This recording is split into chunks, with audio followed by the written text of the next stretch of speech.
पहलों में कुछ नाम से अच्छा इंसान के दिल में रहना है, इंसान के दिल में रहना है।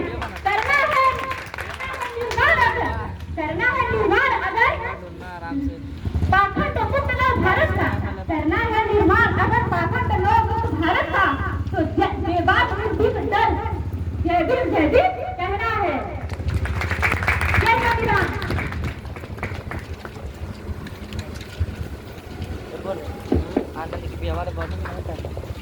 बहुत बहुत धन्यवाद। ये बच्ची बहुत हौसले के साथ आप लोगों के साथ अपने विचारों को रखा, ठीक है। और हमारे बीच में अभी वो व्यक्ति के नेता बलवंत जी आए हुए हैं। मैं चाहूंगा कि आप बाबा साहब भगवान बुद्ध और हमारे महापुरुषों को पुरस्कृत करने का काम करें। और जितने साथी अभी अभी आए हैं जिनका मुझे नाम नहीं मिल पाया है, मैं चाहूंगा कि आप लोग सब लोग आए बाबा साहब को भगवान बुद्ध को पुरस्कृत करें।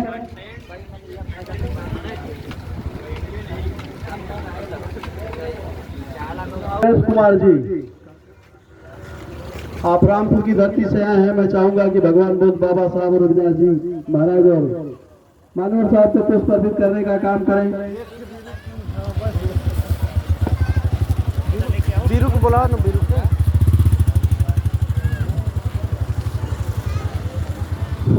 धन्यवाद, आपका बहुत बहुत धन्यवाद जो आपने हमें सुनने का बोलने का अवसर दिया। आज बड़ी हर्षों और उल्लासों के साथ ग्राम निरहुआ की 5 फुट भूमि पे संत शिरोमणि रविदास जी के मंदिर के सामने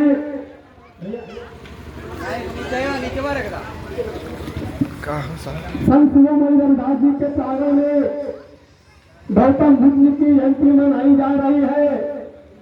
इस पावन पर्व के अवसर पर मैं शांति के स्वरूप गौतम बुद्ध को नमन करते हुए और विश्वगुरु श्रीगुरु संत शिरोमणि रविदास जी के चरणों में नमन करते हुए और पानी के अधिकार दिलाने वाले, छुआछूत को दूर करने वाले, मनोवाद के रीढ़ के हड्डियों को तोड़ने वाले, गांधी को पीवन दान देने वाले, कस्तूरबा को सिंदूर दान देने वाले, भारत को भारतीय संविधान देने वाले परम पूजनीय बाबा साहब डॉक्टर भीमराव अम्बेडकर जी के चरणों में श्रद्धा का सुमन अर्पित करते हुए मानवर मसीहा DS4 वामसेवक और बहुजन समाज पार्टी के संस्थापक मानवर मसीहा साहब कांशीराम जी के चरणों में श्रद्धा का सुमन अर्पित करता हूँ।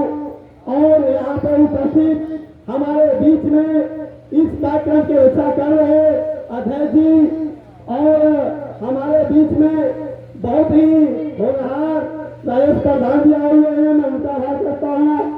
और हमारे साथ में हमारे सीनियर वकील साहब बाबूलाल जी हैं और हमारे बीच में मास्टर साहब संतोष जी और डॉक्टर रीमा जी और हमारे सीनियर कंधे से कंधे मिलाकर पिता को आशीर्वाद देने वाले वकील साहब जी, महेंद्र प्रधान जी और हरियाणा बोर्ड के धड़कन जो 24 घंटे दिन रात परिश्रम करने वाले में बड़े भाई शैलेश जी और बड़े भैया हमारे हरियर जी और मेरे बड़े भाई राम बचन जी, मैं आपका दिल की गहराइयों से गौतम बुद्ध की जयंती की हार्दिक शुभकामनाएं और साथ में ही आप लोगों को मजदूर दिवस की हार्दिक शुभकामनाएं। आप सभी लोगों को नमो बुद्धाय, जय भीम, जय भारत, जय संविधान। साथियों, कहना पड़ता है कि जो बार बार समझाने से ना समझे उसे नादान कहते हैं, जो बार बार समझाने से ना समझे उसे नादान कहते हैं, जो मजलूमों को सताए उसे शैतान कहते हैं और जो शैतानों को सबक सिखाए उसे बाबा साहब डॉक्टर भीमराव अम्बेडकर का भारतीय संविधान कहते हैं, भारतीय संविधान कहते हैं। साथियों, आज हम लोग बुद्ध पूर्णिमा मना रहे हैं। साथियों, गौतम बुद्ध ने 29 साल के उम्र में भी अपना घर छोड़ दिया था, बीबी बच्चे राजपाट छोड़ दिया था। उन्होंने सत्य की खोज करने के लिए राजपाट छोड़कर जंगलों की तरफ चल दिया था और 7 साल तपस्या करने के बाद उनको ज्ञान की प्राप्ति हुई बोधगया बिहार में। उन्होंने सत्य को प्राप्त करने के लिए राज और पाठ को ताकत को छोड़ दिया था। और आज के ऐसे लोग हैं जो त्याग को छोड़कर राजपाट में आ रहे हैं।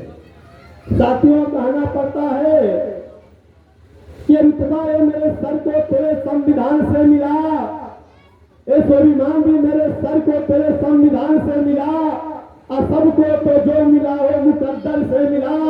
हमें मुकद्दर भी तो तेरे संविधान से मिला, हमें मुकद्दर भी तो तेरे संविधान से मिला। साथियों, त्याग का मतलब क्या होता है? पहले त्याग किया गौतम बुद्ध, तो उन्होंने युद्ध कराए, अमर हो गए, कभी मरे नहीं। उसी कड़ी को, उसी लड़ाई को लेकर के हमारे परम पूजनीय बाबा साहब डॉक्टर भीमराव अंबेडकर जी चले। जब उनको, वो छोटे बच्चे थे और स्कूल में पढ़ने जाते थे, तो जहाँ पे हम चप्पल और जूते निकाल के अंदर पढ़ते हैं, वहां पे वो बैठ के पढ़ते थे।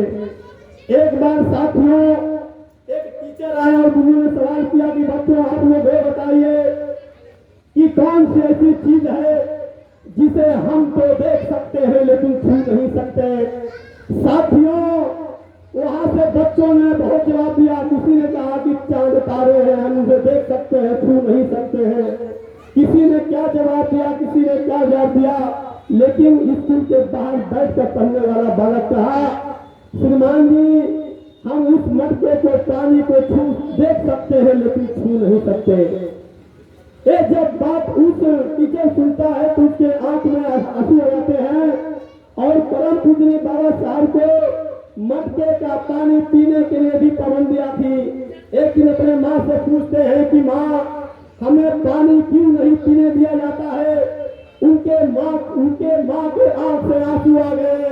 कहे, बेटा, हम तुम्हें ये नहीं बता सकते हैं कि तुम्हें पानी क्यों नहीं पीने दिया गया, लेकिन तुम पानी घर से लेके जाना। साथियों, कहना पड़ता है कि तुम भांग धतूरा खा खाकर खून दंग मचाओगे, जितनी चाहे भक्ति कर लो, शुद्ध ही कहलाओगे। अरे भूल गए तुम पिछले वर्षों मंदिरों से तुम्हें भगाया था, अछूत बताकर बाबा साहब को स्कूल के बाहर बैठाया था, स्कूल के बाहर बैठाया था। साथियों, बाबा साहब डॉक्टर भीमराव अंबेडकर ने फोन लिया, कहा, माँ तुम रो नहीं, तुम्हारे आंसू का बदला हम निकाल लेंगे। बाबा साहब अंबेडकर जब विदेश से पढ़ के आते हैं तो सबसे पहले बाबा साहब अंबेडकर 1927 में 20 मार्च 1927 को परम पूजनीय बाबा साहब डॉक्टर भीमराव अंबेडकर ने महान चौदार तालाब के आंदोलन किए थे। उन्होंने आह्वान दिया था कि हम इस तालाब का पानी पीने से कोई अमरवीर नहीं हो जाएंगे। साथियों, बाबा साहब ने कहा था कि हम इस तालाब का पानी पीने से कोई अमरवीर नहीं हो जाएंगे, लेकिन हमें यह साबित करना है कि इस तालाब पर मेरा भी अधिकार है, इस तालाब पर मेरा भी अधिकार है। साथियों, कहना पड़ता है कि गुलाम बनकर जियोगे तो लात मारेगी दुनिया। अरे गुलाम बनकर जियोगे तो लात मारेगी दुनिया, अरे नवाब बनकर जियोगे तो सलाम करेगी दुनिया, सलाम करेगी दुनिया। साथियों, बाबा साहब डॉक्टर भीमराव अंबेडकर जी ने फिर, साथियों, बाबा साहब डॉक्टर भीमराव अंबेडकर ने 25 दिसंबर 1927 को मनुस्मृति की होली खेली थी। बाबा साहब ने कहा कि लो, मैं तुम्हारे मुंह से हाड़ी और पीछे से घर उठाकर फेंक दे रहा हूँ और तुम्हारे हाथ में कलम थमा रहा हूँ।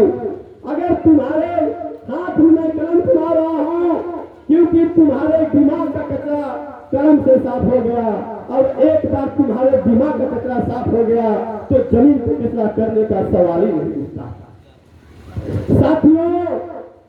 पड़ता है कि लगा के आग मनुवाद में हमने ये शौक पाले हैं, लगा के आग मनुवाद में हमने ये शौक पाले हैं। कोई पूछे तो ये बता देना कि हम जय भीम वाले हैं, जय भीम वाले हैं। साथियों, टाइम का विडंबना है, लेकिन मैं एक बात लास्ट में बता के जा रहा हूं कि साथियों, एक बार एक जंगल में आग लगी थी और उस जंगल के सभी जानवर भाग रहे थे। एक पक्षी थी जो कि वो एक पास में नदी थी, उसमें जाती थी और चोंच में पानी फंसा कर उस आग में डालती थी और वो कहे अरे उसको देख के हंस रहे थे कि अरे तुम आग बुझाने से कि आग बुझ जाएगी। लेकिन साथियों, पक्षी का जवाब क्या था?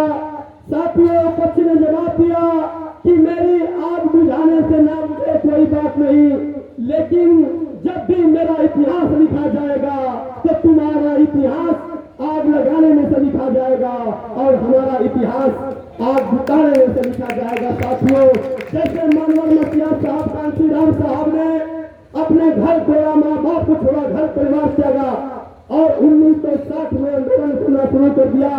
DS4 बनाए, बहुसेट बनाए और 84 में बहुजन समाज पार्टी बनाई। साथियों, फिर यहाँ तक कि घर छोड़ के हमारे शासन प्रशासन में मुख्यमंत्री भी आपको दिया है। आज हमें घर छोड़ने की जरूरत नहीं है, हमें अपने समाज में घर में काम करने की जरूरत है। साथियों, मैं आप लोगों को आह्वान कर रहा हूँ साथियों कि बाबा साहब का इशारा था, किसी भूखे को प्याला तो पानी पिलाना बगावत है, किसी भूखे को खाना खिलाना बगावत है, किसी प्यासे को पानी पिलाना बगावत है। तो बागी नाम है मेरा, बगावत नाम है मेरा। अरे बागी नाम है मेरा, बगावत नाम है मेरा। मिटा दो जुल्म की हंसी, यही पैगाम है मेरा। मिटा दो जुल्म की हंसी, यही पैगाम है मेरा। साथियों, मैं अपने चंद बातों को खत्म करता हूँ। आप सभी लोगों को धन्यवाद रखने सुना और एक शब्द के माध्यम से मैं अपनी बात को खत्म करूंगा। साथियों, जो धारी नहीं जो भाव से, जिसमें बहती रसधार नहीं, अरे हृदय नहीं वो पत्थर है, जिसमें स्वदेश का प्यार नहीं, जिसमें स्वदेश का प्यार नहीं। जय भीम, जय भारत, जय संविधान। बहुत बहुत धन्यवाद अमित कुमार एडवोकेट। इन्होंने एक लाइन में